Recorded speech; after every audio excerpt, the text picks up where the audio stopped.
Good afternoon. It is Tuesday, the 20th of August.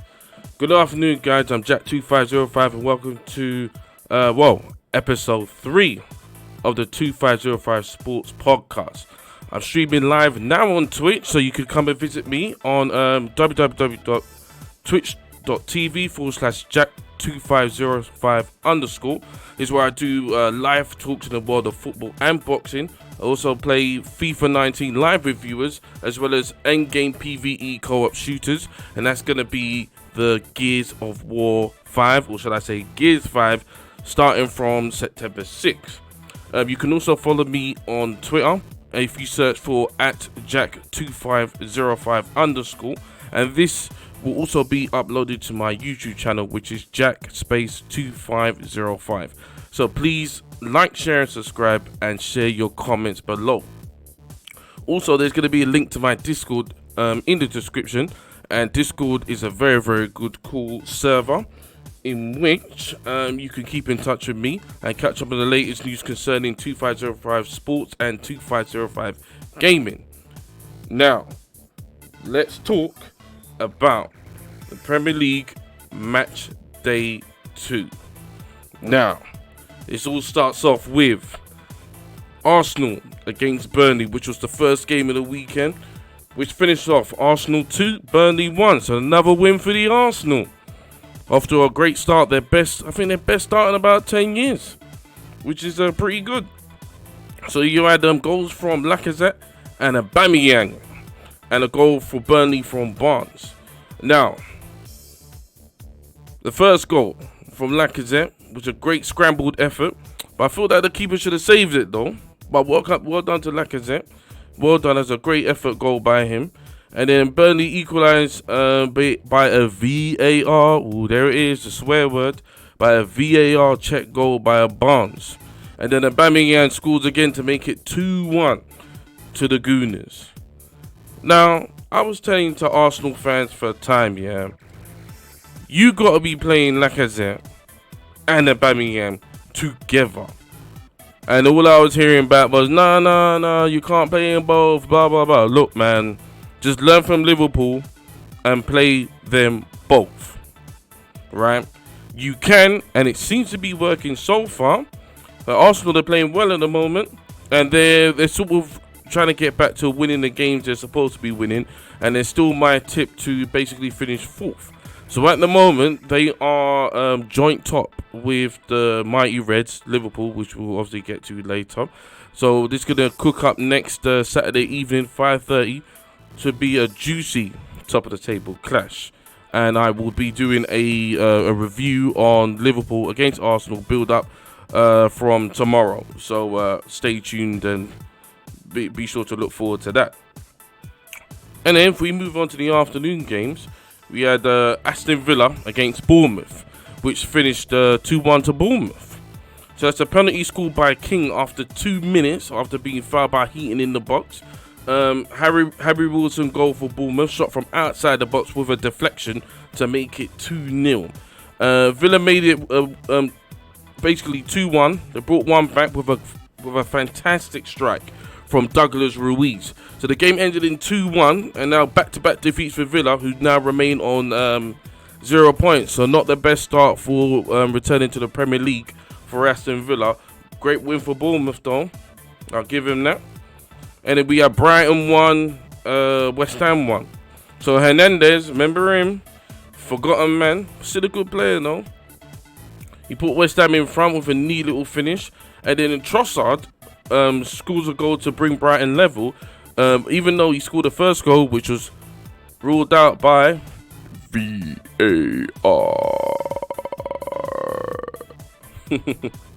So Brighton at the moment, they are 5th and undefeated. So that's a really good start for the Seagulls, who are many people's tip to go down this season. So that's a good start for them so far. Then we move on to Everton 1, Watford 1. So that's back-to-back defeats for Watford, who are now rock bottom of the Premier League. And it is a bit of a shocking start for Watford, man. They were expected to do some damage this season, but in the early days, it's early days still. But Watford, they got to start putting points at the table, man, because a lot of people were, thinking, yeah, they're gonna be challenging for Europa League and that, but they need to buck up their ideas quick. But the Everton's goal was scored by the Brazilian Bernard, which was a nice bottom left finish. Nice little finish for him. And Everton, they're up to about, 4 points? Undefeated. And I don't think they've conceded yet. So, we have the next game, which was, Norwich 3, Newcastle 1. Are you listening, Mike Ashley? Of course you're not. Why would you listen to me? Now, this is what happens when you let Rafa go. Steve Bruce, yet to get a point for Newcastle, and I've got a feeling, again, the season ain't going to go well for the Magpies, man. It's not going to go well for them at all. Now, Norwich, they're recovering from the 4-1 defeat at Anfield. They answered back in a stunning way with a win against Newcastle. Now, you got Big Andy Carroll back at Newcastle, but to be honest, I don't think he's going to make much of a difference, man. So Norwich, they went 1-0 up with a cracking volley from Pookie. Liverpool fans, remember him? And there was more to come from Pookie as he scored again in the 63rd and the 75th minute. So far, Pookie, he scored in both Premier League games so far. So apparently he was Championship Player of the Year. But you know, from these 2 games I've seen from him, I can see why. And then Newcastle getting their little Shelby consolation goal in the 93rd minute, but to be honest, didn't really make a difference, man. So that ended Norwich 3 and Newcastle 1. So again, Newcastle, you got to buck up your ideas. And then we move on to the champions of Europe. Southampton 1, Liverpool 2. Oh, money, da, da, da, da, da. Wicked goal. Great strike from Mane. My favourite guy at the moment. Liverpool's best player, but nobody wants to say it. Southampton, to be honest, they played well up until the Mane goal, the Mane strike. And they were putting Liverpool under pressure. The thing with Salah, sometimes I think he misses too much of the easy chances, and he needs to, put some of those simple situations away, man. But a naughty little goal from Firmino, interception from Mane, with the assist to Firmino. Then Liverpool went 2-0 up. So again, Mane got his crack out plus an assist. Bad man. Then Adrian went mad. Adrian went crazy when he kicked the ball against Danny Ings and the ball went in, right? So I got a little bit of a Sunset Beach flashback when that happened. So for any of you are old enough or sad enough to remember Sunset Beach like me, I mean, I just got a flashback from Karius and Benzema in that cup final. Thinking, why does only Liverpool keepers do that? But it was 2-1. Then it went to, oh shit, we might fuck this up. And then to be honest, Southampton, they should have equalised. Danny Ings, he missed the sitter. Should have been 2-2. Liverpool managed to get the 3 points, but that's what big boys do, or champions do, or potential champions do. Let's go. I don't care. 2-1 to the Reds. 3-1, top of the league. Shut up. Anyway, we move on to the evening game, 5:30 kickoff between. I love this fixture so much. It's unbelievable. Manchester City versus Spurs. Now, City, boy, even though City, they're my enemies at the moment, I can't help but enjoy watching them, and I watch them every week, to be fair. Another cracking game between City and Spurs, and another goal from Mr. Raheem Sterling, and of course, Kun Aguero.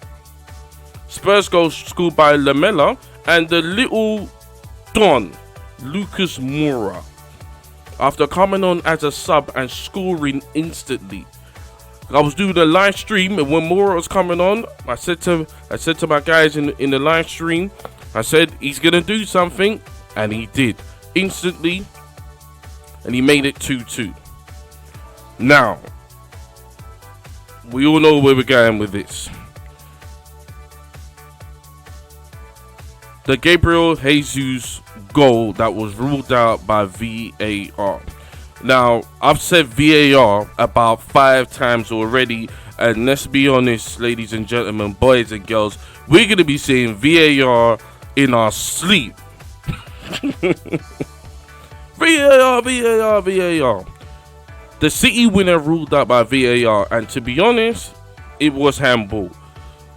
And I know at the moment, like I keep saying, there's a bit of a civil war going on in football at the moment in regards to VAR, yeah. But I mean, I've watched a replay back, and it's a flick down, and VAR is just eliminating the grey area, which I know for some people it's taking away the fun in the game, the passion, the emotions. But at the end of the day, football's got to be fair. Football has got to be fair. I understand some people, they don't like VAR, and I think it's probably currently our generation and the older lot. We're having a massive problem with VAR, but I think VAR, we're gonna have to get used to it. And I think what needs to happen is, if you guys remember back to the World Cup of last year, we wasn't really moaning about VAR, and in the Champions League. I think what the problem with the Premier League is that I think that VAR is not glamorized enough. I mean, it's just a referee standing there thinking, wait, hold on, I'm talking to someone in a booth, puts his finger in his ear and just waits while the rest of us, either if you're at the game, you're watching at home in a pub, we're standing in there gormlessly thinking, all right, so what's going to happen now? The goal that I was celebrating and my mate chucked a beer all over me thinking we got the winner. All right, so it's not happening now. So I'm wet for nothing. You get what I'm saying? So, like I said, it's part of the game. You have to just get used to it, celebrate, but sort of half celebrate or wait or whatever. And even the stadium announcers, this must be annoying there. Wherever going, there's a goal for Manchester City, scored by Gabriel Jesus. Wait, hold on. It's going to VAR. No goal, and even the commentators and the stadium announcers, they've lost their moment as well. So I get it, but at the end of the day, football must be fair. We've had, too many years and years we've been saying it's a goal, it ain't a goal, cross the line, didn't, it was a foul, it was a penalty, whatever. At the end of the day, I'm in the camp of VAR, in which I'm a supporter of football being fair and clean and done. If it means we get robbed of emotions and moments, so be it, because I'd rather football be fair. But I do understand people's push against VAR. So, that's my take on VAR for today. So, that game finished Manchester City 2, Tottenham 2. But apart from all that, with Pep hating VAR and Poch loving it, apart from all that, it was a great game and a must-watch for the neutrals. So now we move on to the Sunday games, right? And the first game between Sheffield United and Palace. Sheffield United 1, Palace 0. Good home win for the Blades, which were fully deserved, scored by Lundstram. Now, Wilfred Zaha, he must be thinking to himself, why am I still playing football in Croydon? Why am I still here? I should be with the Gooners or something. You know what I mean? Like, his boy Wan-Bissaka's back up at United now, and this guy's still going Croydon. He must be pissed. And that's Palace are on what? 1 point, and Sheffield United are on 4 points. So that's a good start to the season for them. But at the moment, it's a straightforward win. Sunday game. Good win, good home win, clean sheet for the Blades. Now, the 4:30 kickoff between Chelsea and Leicester, and another blue day for Frank as he's still chasing his first Premier League win, first win in general as a Chelsea manager. So goal scored by Mount, which was a great effort, and Chelsea looked comfortable with their 1-0 win, but then slowly but surely Leicester then got back into the game with a great header from a corner from Ndidi. Is that how you say his name? Ndidi. And I've got to say, I'm a big fan of James Maddison, who seems to have a lot of talent, and I'm sure he'll have a bright future. I would love it if Liverpool grabbed him, but no, he's quality. He is quality, James Maddison, and I'll be watching Leicester a lot more this season for him in particular. I'm gonna keep a close eye on him. He's a very good player. But Chelsea at the moment, they need to get those wins, because Chelsea, the next game is Norwich away this Saturday, 12:30, which is a must-win game Frank and the Blues, man. Like Frank, he's got to get that win. You know what I mean? Get that monkey off his back before the internet starts turning on him. Now, the Monday night game. We had Wolverhampton Wanderers against the mighty Manchester United.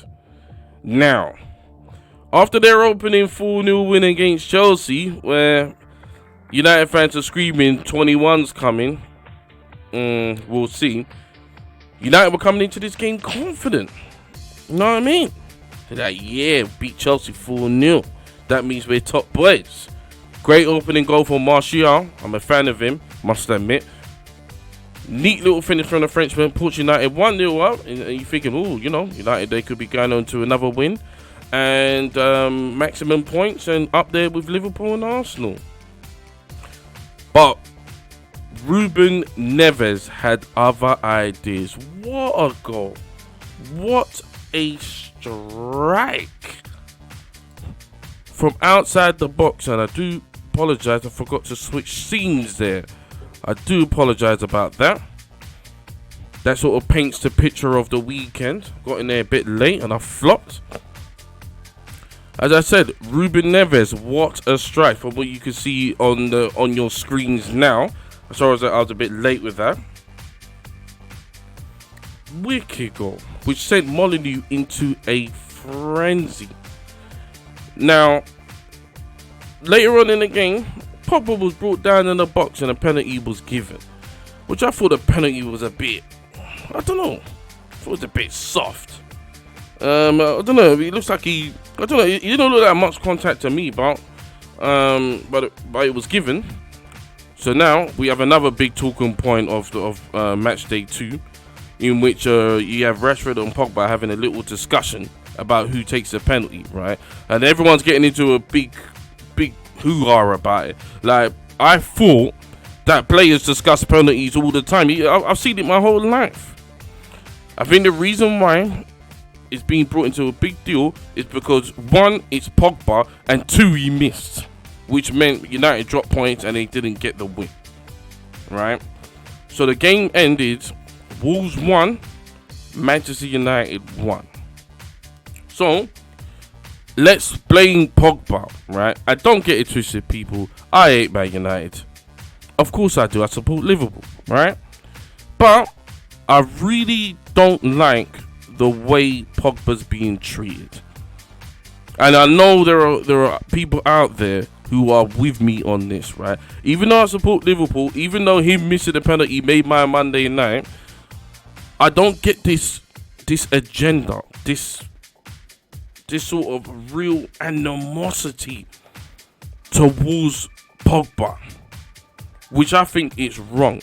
Starting off by Gary Neville going nuts in the studio, calling him a typical Pogba, you're selfish. And then thinking, you see his face. I'm thinking, right, Gary, you think you're at home, you know, all there mugging off Pogba like that. What's wrong with you? What's wrong with you? All there mugging him off and that. And Pogba has been Manchester United's best player by far over the last 12 to 18 months. It's an absolute disgrace the way this man is being treated by pundits. Man like Gary Neville, we have to throw in Jamie Carragher as well, Souness, Roy Keane, all of them. The way they dig into him like that. And it's not right. Because he's been their best player. But the rest of the players get away with murder. No one discusses them. That's the reason why I wanted Pogba to leave Man United. Because I think the way, and right now, I bet he wish he did. So apparently, I wake up this morning and I hear the Pogba thing. Obviously, it's Tuesday morning. It's Monday Night Football. So the internet will still talk about it, as I'm doing right now. And apparently, there's been some racial abuse against Pogba regarding this. So Man United, they, as you can see on the screen, they released a statement saying everyone at Manchester United is disgusted by the racial abuse aimed at Paul Pogba, and we utterly condemn it. These individuals who express these views do not represent the values of our great club, and it is encouraging to see the vast majority of our fans condemn this on social media also. Manchester United has zero tolerance for any form of racism or discrimination, and a long-standing commitment to campaigning against it through our hashtag All Reds Are Equal initiative.